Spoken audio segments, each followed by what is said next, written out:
Hello everyone, welcome to Dorothy Chia Piano, and today I'm going to speak about chasing late payments.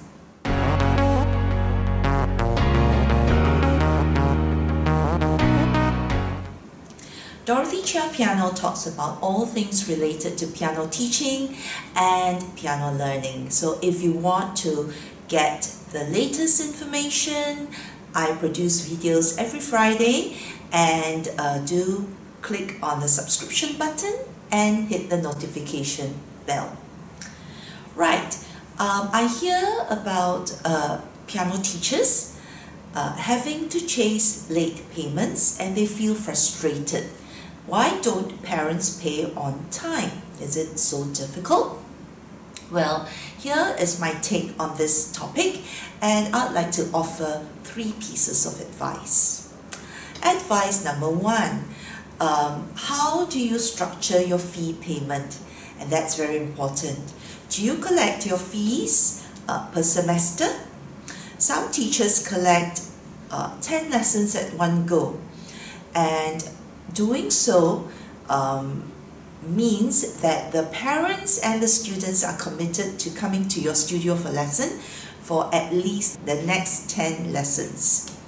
However, the disadvantage of this is that the amount could be a bit substantial, and some parents might find that challenging on their cash flow.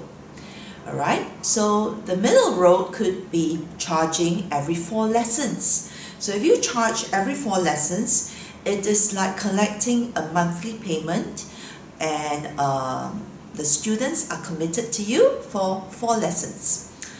Alright, so this is a bit middle of the road. The amount is a bit easier on the pockets, and for the parents to manage their cash flow, as well as for your studio to manage your cash flow. The other third method of collecting payment would be to pay at the lesson. So when the students show up, then they pay you a flat rate of, let's say, $50, and when there's no lesson for the day, there is no fees collected. And some teachers like this, especially if they are teaching on an ad hoc basis, or they like the flexibility, so that when they are not around, they don't need to answer to the parents. And if students want 2 lessons during the holidays, for example, and that's fine, as long as I can schedule you. You can come 2 or 3 times a week, and I collect each time you show up at your lesson. So the various modes of payment makes your lesson affordable or not affordable, as well as convenient or not convenient for the student. And if it's something that works well, then that increases the chance of parents paying you on time. Tip number 2,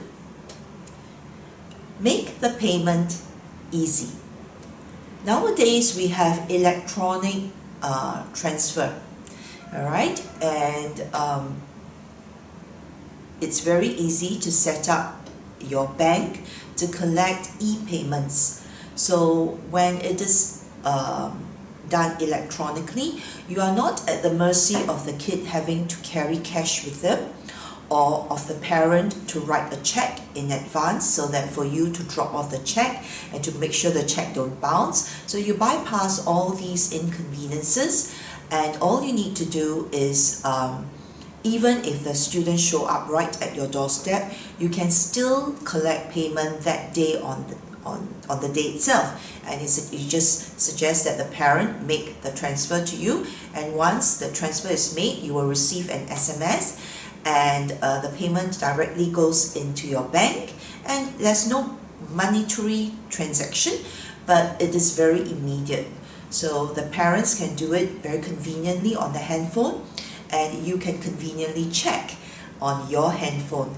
So when convenience is enhanced, this makes it easy for students to pay you. So it prevents the parent from stalling payment. Okay, Now, so tip number 3, what if you still encounter parents that do not pay you on time? So it's very common that the kid shows up or you show up at the student's house and you are not paid. So 2 ways I would go about this. One is to have it written in your studio policy that you will impose late payment charges if fees are not collected by the time you show up at the first day of the payment of whatever scheme that you are adopting.